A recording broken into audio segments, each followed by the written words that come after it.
Hello, everyone, and welcome to the programme. Facing the music tonight are Joyce Grenfell. Good evening. David Attenborough. Hello. And Richard Baker. Good evening. I hope you've got a pencil ready so you can do the crossword later on, because tonight is the last chance you will have for completing it. We begin, as usual, with a musical alphabet. Here are 3 pieces of music. The name of the piece, or the composer, or the performer begins with the same letter in each one. Tonight, it's the letter M for mother. David.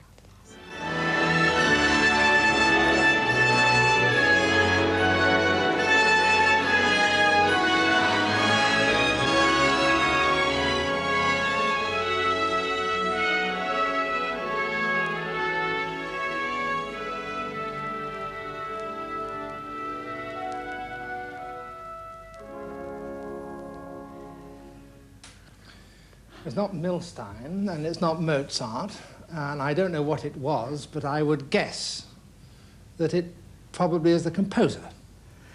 I should get away from that one if I were you. Would you? Yeah. Heavens. You approach it hindermost. Hindemith. Oh, Hindemith. Oh, Mattis the Mahler. Yes. Yes, Mattis the Mahler Yes. is the name of the piece. That's it. Yes. That's I it. say thanks for the help. Yes. Well, thank you very much, and I don't deserve a point.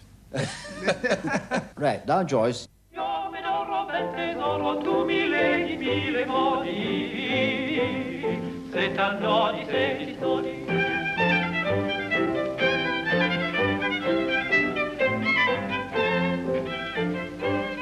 Candidette per le rette, se le rose che coprite, mi scoprite, mi ferite.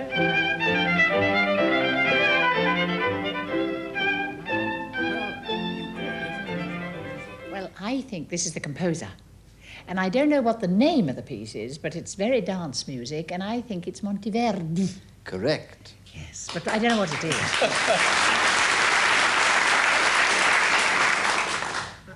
Dickie, do you know what it is? Oh, no, I don't at all. Is David it does. Chiadoro?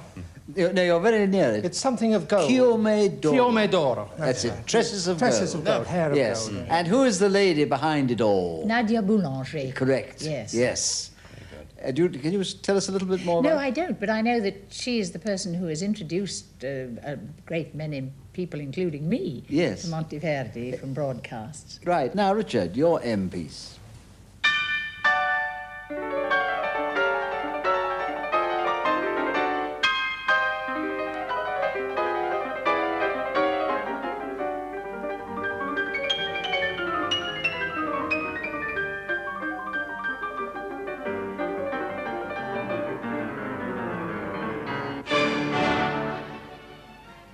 Yes.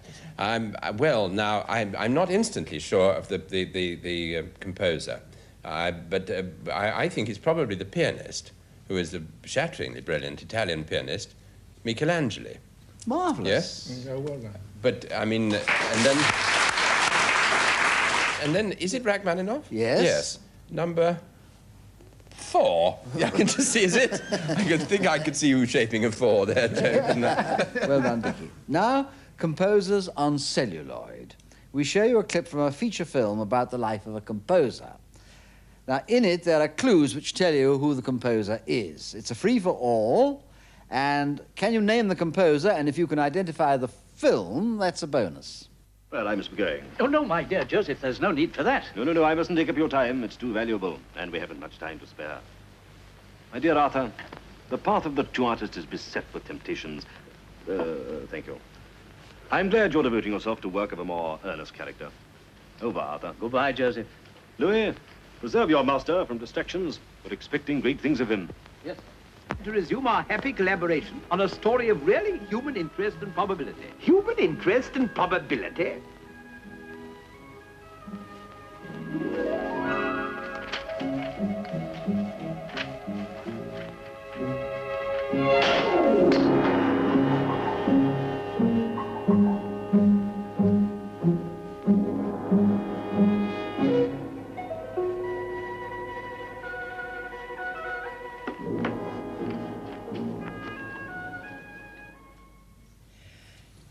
Well, I only have to say very quickly that I was engaged to the man who was talking to, I suppose, Sullivan, when I was Ruby Gates. Was that the in one you all the couldn't remember Centrinian his name? films. He was my fiancé, and his name was Sammy. And for the moment, I cannot remember his real name, but I'm sorry, forgive me, because I know you and like you very much, but I can't remember his real name. But I'm ashamed to say I don't know it either. He was playing the part of Joseph Bennett, who I think was an impresario in the Trying film. to make Sullivan do something more serious, I suppose. Yes. And that's the incident, we saw the incident when the Japanese sword fell from the wall, and that was the beginning of the Mikado, wasn't it? That's obviously the pointer to it. And did you see anything else Japanese, by the way, on the wall? Or did it not show No. up? There was a Japanese mask. Oh, was there? Yes. No. You saw And Robert did you- Morley? Yes, Robert Morley. And did you notice anything about the music? Yes, it was the beginning film, of the Mikado music. Yes, but rather distorted, wasn't it? That's it. Yes. But it was just a glimpse of Yeah, it. yes, it was just a what you glimpse. might call sort of a hidden melody, Joe, just to coin a phrase. Good. Well, I was, too late to ask, but I wonder why Robert Morley had on a fez, but perhaps we'll learn later. Well, I expected Gilbert used to wear a fez to work with. Why not? So that the fez look familiar, I should think. There's a very good book. Where's the music? Yes, fez the music, certainly. Shall we move on rapidly? Now, find the link. You'll remember that the link you have to find is between music and a picture. All our three links tonight have to do with great men. First, David.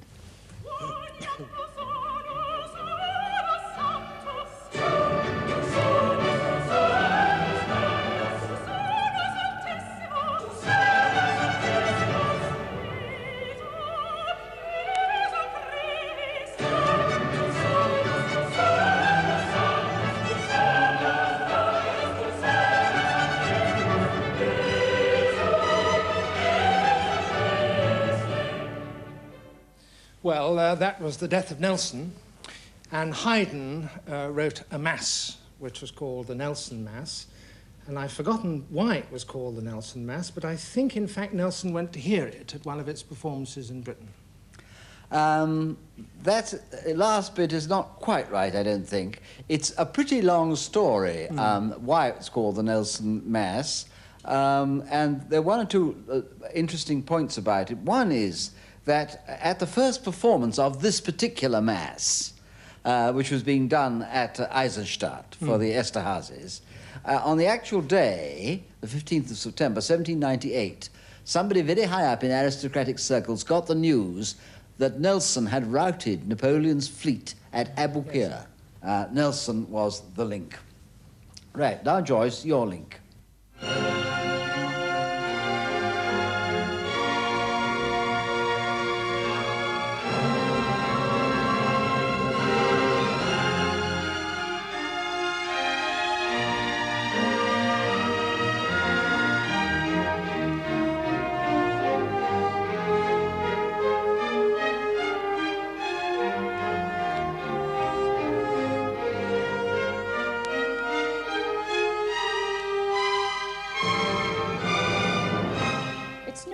I suspect. Is it Napoleon? But I don't know what the music is.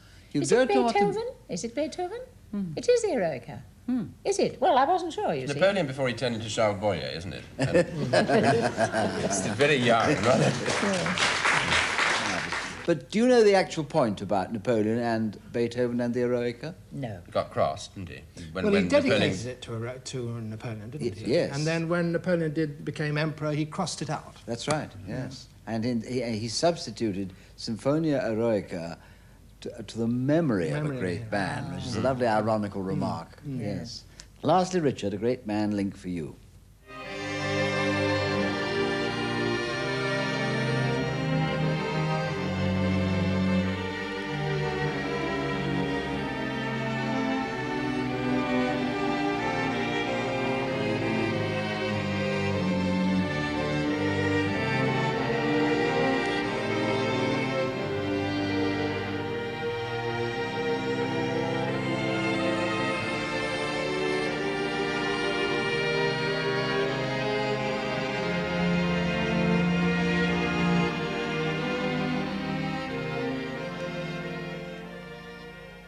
It's enchanting. Now, Joyce has certainly given me a clue to the music. I'm trying to think of a famous flute player, I think it was King. Yes, King Frederick. Yes. Was the great of Prussia. King Frederick the Great. Of great, yes. A great flute player. Yes. And this mode, it's Bach. Yes. Because Joyce said so. Yes. The birthday offering. Yes. Oh, Was it written for him? Was it written for him? King Frederick gave Bach a theme to improvise on. And Bach improvised on this theme, but when he got home, he was rather disappointed. He wrote to the king and said, I don't think I did very well, and I'm writing you some more variations and fugues and canons, and I'll send them off to you as a present, as a musical offering. And that was part of it. Now for the hidden melody.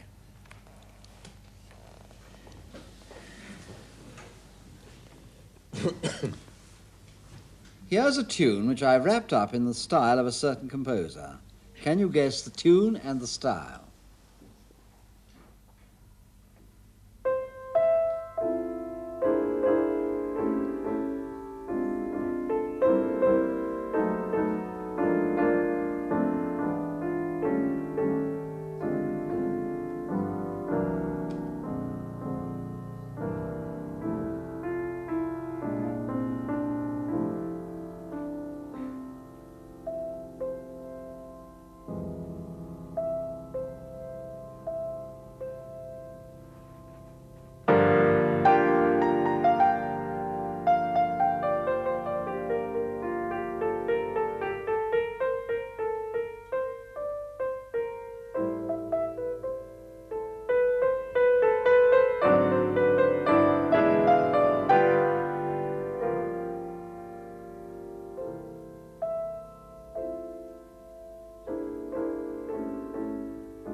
Oh, that was beautiful, without a song. Without a song. And Delius. And Delius. And Delius with bits of cuckoo.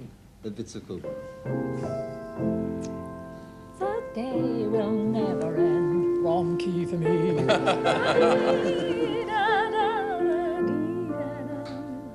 Without a song, the day will never end. When things go wrong. How's it Right go? words. I don't know. I have no idea. I know the tune. So pretty, Joe. Lovely. Lovely. You don't often play things which are not sort of essentially pianistic composers. I modelled it rather on Hassan, and there was a little bit of yes, Summer Garden yes, and plenty of wonderful. cuckoos. Yes. Yes. Lovely, lovely. Fine. Oh, I do like that hidden melody. Okay, you can have a breather while we ask our guest to face the music. He began life in the organ loft, so to speak, but very rapidly moved on to what has become an international career as an orchestral and operatic conductor. Tonight we welcome Andrew Davis.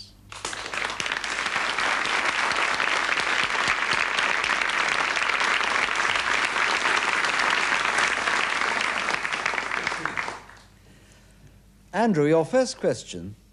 Which royal saint is involved here?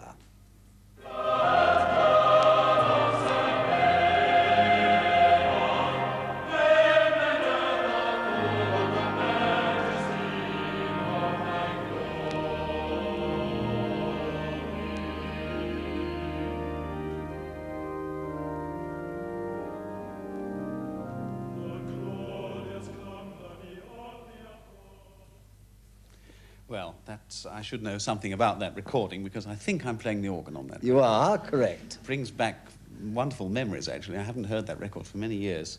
And, of course, that was a recording made in King's College Chapel by the King's College Choir of the Howells St. Paul's service Te Deum, I think, isn't it? And the answer to the question is that the royal saint is, I think, Henry VI, who was the gentleman responsible for building both Eton and King's. Yes. Well, only just... all that is right. In point What of did fact, I miss out? Well, no, I thought that wasn't the St. Paul's Te Deum. Isn't that the one he wrote for King's? Or have I got it wrong? Yes, perhaps it is. I think you're right. Yes. Dear me. Yes. Should know that, shouldn't I? We will apologise to Herbert Howard. Yes, please do, yes. I mean, I think that the responsibility of the organ scholar of King's is very tremendous, isn't it? Yes, it is, because obviously one has to play the organ for services every day of the week. Yes. And also help train the choir. I mean, I had to get up at crack of dawn every morning and go down to the choir school at 8 o'clock and put the little horrors through their paces. You know. Yes. While David Wilcox was having tea in bed. That's right, yes.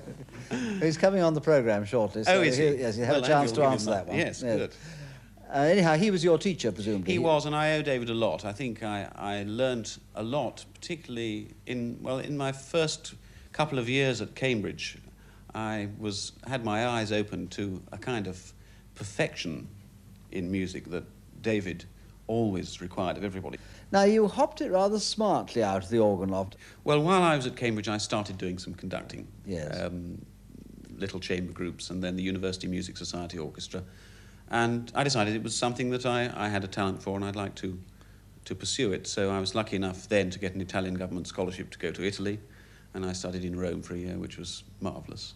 And from then on, conducting was what I wanted to do. When I came back to London, I had a lean year when I conducted only one concert, because it's very difficult to get started as a conductor. Where was your first sort of permanent job?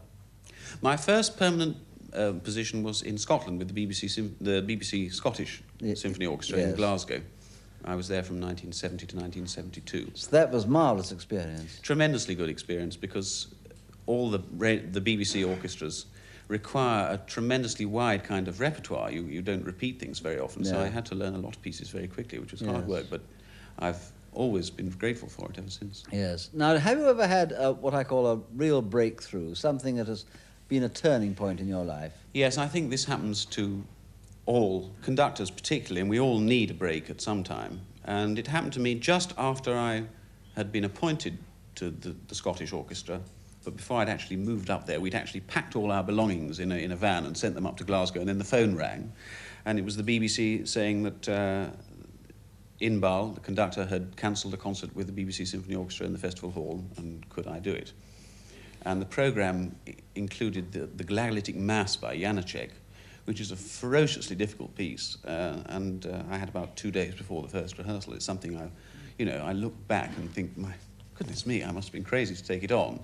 But I did it, and that was the first thing that really launched. It's marvellous, because then people start taking notice. That's right. Yeah. Now, your next question. Why is silence so much a part of this music?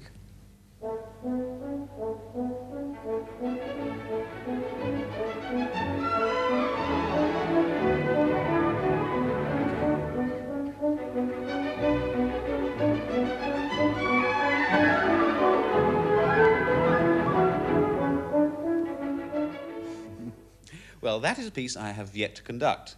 But in fact, I'm conducting it next summer at Glyndebourne, at the Opera House. And it's a piece by Strauss called The Silent Woman, The Silent Wife, Die Schweigsame Frau, which has only had one English production before, and that's quite a long time ago. It's not one of Strauss's better-known operas. And interestingly enough, that what we heard is the overture to the opera, although Strauss didn't actually call it an overture, he called it a potpourri. He never wrote... I think I'm right in saying that it's the only opera of Strauss that has an overture as such, and he obviously thought he'd better not spoil his record, so he didn't actually call it one. How do you have time to do your steady conducting job at Toronto? Well, I spend about 5 months a year in Toronto, not all in one spell, usually in 3 chunks. Yes. So I'm there at the beginning of the season, from the beginning of October, and then at the end of the season in May again. Now, tell me one thing. Do you ever get muddled up with Colin Davis? Well, I don't think I get muddled up with him. I hope we're sufficiently different in appearance and musical style and yes, so on. but name-wise? Yes. Well, I've been asked almost everywhere I've been whether I'm related to him, and the answer is no. In fact, I have a very nice story about that. I was introduced about 18 months ago to Arthur Rubinstein, And he asked me the same question. He said, "Are you related to Colin Davis?" I said, "No, it's just a very common name." He said, "So is Rubinstein." He said, "Think of them. Anton Rubinstein, Ida Rubinstein, Helena Rubinstein." Very charming. He's a delightful man. Anyway, Andrew, do stay with us the rest of the programme, and will. thanks for coming on it. Thank you.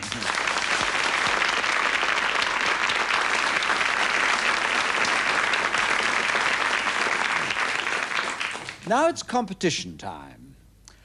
The last one in the series, so that after tonight's programme you can send in your completed answers, and we shall give you the final result in the last programme of the series.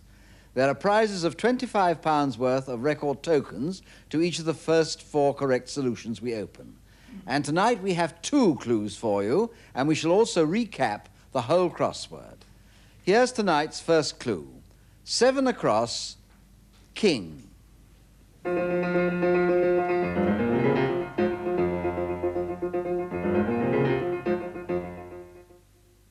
And now the second clue, 8 across, Page.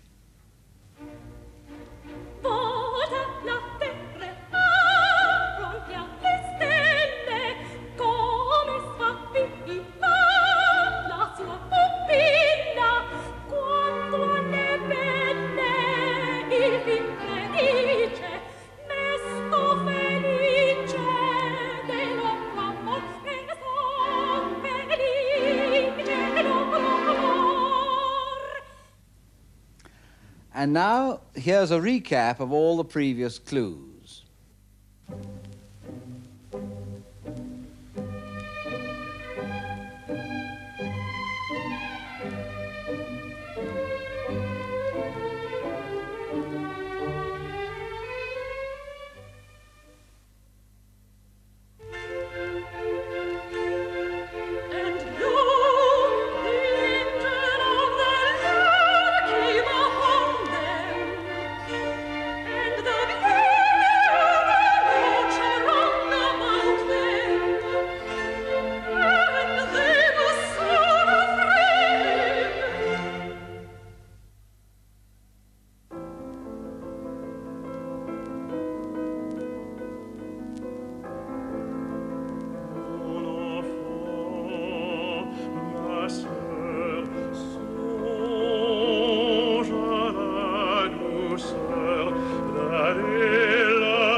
Ogni momento dicono le donne siamo colonne di fedeltà.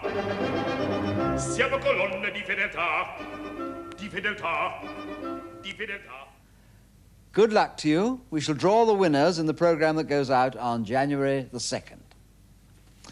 And now back to the panel for voices past and present. Now here, can you say whether the voice you hear belongs to the singer whose picture you see? First, David.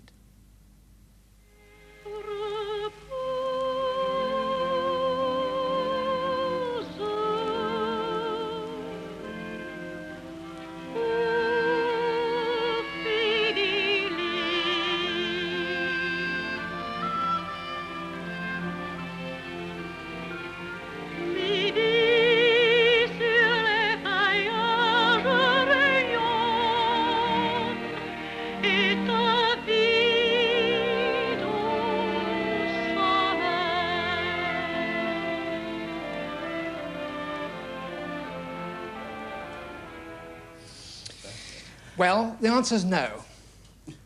Right, why? Oh, Well, I'll tell you why. Because the recording's very old and the photograph's in colour and very new, and therefore the two techniques don't mix. And then you're not going to budge any further than that. Well, I have to confess that I've had a hint from my immediate left about the voice. And my immediate left suggested that it might be Maggie Tate. It is. Yes, You're quite well, right. Singing a Duparc song. And the picture, a lady from New Zealand. Oh, yes, it's yes, here, it yes, is. yes, Yes, yes. certainly it is. Kiri No, Tikarawa. Kiri Yes. Tikarawa. I nearly said Inia Tepuiata, but of course it was No, a that's a place gentleman. No, Quite Kiri, right. the loveliest Duchess in the American Figaro ever heard. And the most difficult name to pronounce. Yeah. Yes. Yes, lovely. Right, now Joyce.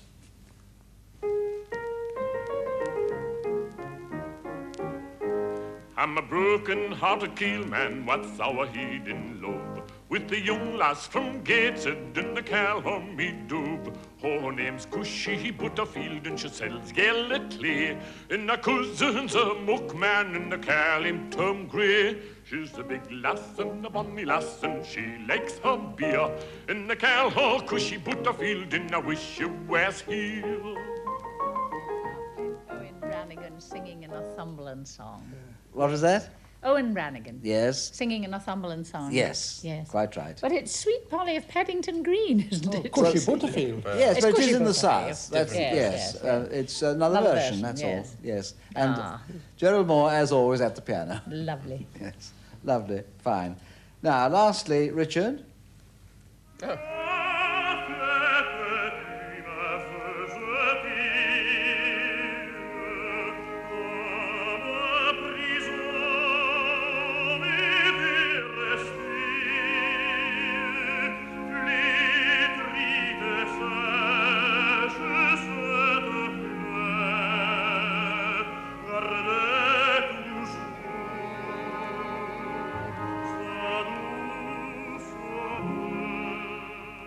How gorgeous. Now, the picture is Tauber, Richard Tauber. Yes. And it's quite a hard one, this.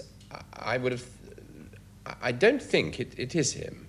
Yeah. It's the flower song from Carmen. Correct. I suspect it's Gedda.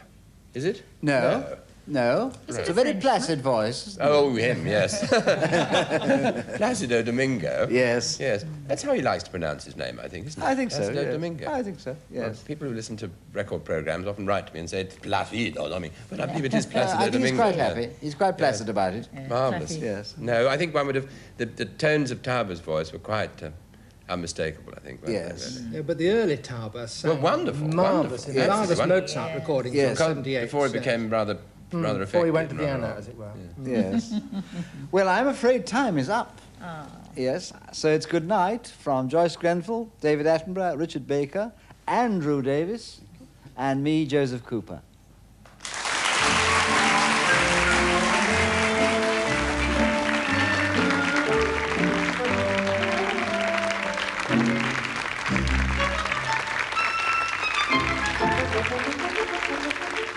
From recent encounters to more memorable moments from the archives, famous faces in conversation, choosing their desert island discs. Listen now on BBC Sounds.